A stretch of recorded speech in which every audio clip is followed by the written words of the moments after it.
الرحمن الرحیم क्लास 7 साइंस थे बल्कि वो टॉपिक थे comparison of asexual and sexual reproduction the reproduction जी दो किस्मों दी यो किस्म दे सेक्सुअल रिप्रोडक्शन दे द्वेमे दे एसेक्सुअल रिप्रोडक्शन नो द दी बमंस की दे कंपैरिजन मंग दे वायो मवाजिना چې په دې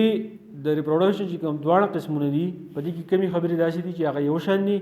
او کمی خبرې داسې دي چې هغه د یو بل نه بدلی دي نو کلاس 7 ساينس کې دا سلور پوینټس ما راغستې دي هغه غوري اولنې د یو طرف د ما اسیکسوال ریپروډکشن لیکل دی دویمي طرف د ما لیکل دی سیکسوال ریپروډکشن نو په اسیکسوال ریپروډکشن کې اولنې خبره دا چې په دې کې به ون پیرنټ چې دی هغه به کې انوالو دا زموږ سره په بوټو کې کیږي دا غي نه علاوه بیکټیریا او نور داسې لیوینګ ارګانیزم شته چې هغه کم یونیسیلولر دي مایکروسکوپیک دي نو پای کې دا اسیکسوال ریپروډکشن چې دی کیږي خو پای کې اونلی خبر دا چې پای کې بس صرف ون پیرنټ چې دی هغه به کې انوالو بل طرف ته په سیکسوال ریپروډکشن کې پای کې مالک له 2 دا یې مطلب دا دی چې پای کې با 2 پیرنټس په پای کې چې دی شامل دي یو به زموږ سره میلی بل به فیمیلی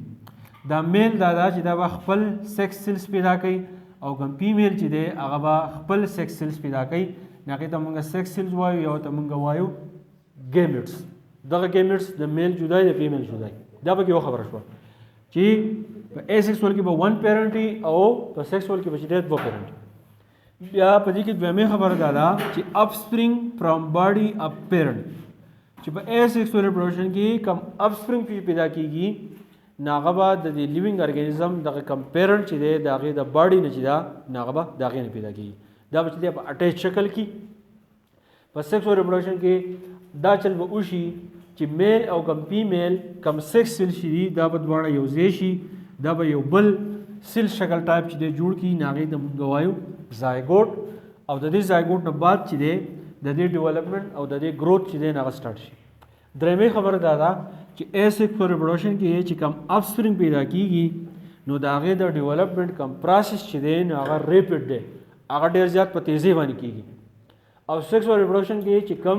گروث او ډیولپمنټ کیږي د اپ سپرینګ نه هغه سلو وي دا اکثر داسې وشي چې د ورځو نه والا د میاشتو پورې چې دی دا ټیم وي بیا په دې کې اخري خبر دا ده چې آیډنټیکل په اسیکسوال ریپروډکشن کې چې کم لیوینګ ارګانیزم کم اپ سپرینګ پیدا کیږي نه هغه به آیډنټیکلی چې د کم پیرنټ نه دا پیدا کیږي نه به د هغې په شان چې دی دا به یو شان صرف مونږ دا اینو چې په کلر کې چینج راځي خو باقي هر څه چې دی هغه یو شان په سیکسوال ریپروډکشن کې چې دی ویریشن راځي که میل فیمیل نه چې کم اپ سپرینګ پیدا کیږي نو پای کې تبدیلی په شکل کې هم تبدیلی په جسم کې هم تبدیلی او د هغې نه علاوه کم رنګت چې دی نو په هغې کې چې دی هم تبدیلی لکه یا به چې دی زموږ سره مکمل میلی یا به چې دی فیمیلی نو دا اسیکسوال او سیکسوال ریپروډکشن په منځ کې کمپیریزن ډېر ښه پوینټس دي او کلاس 7 په لیول چې دي نو هغه صرف چې دی څلور وکړي په دې پسې بیا ورپسې ټاپک چې دی انشاءالله به ته بیا وکړو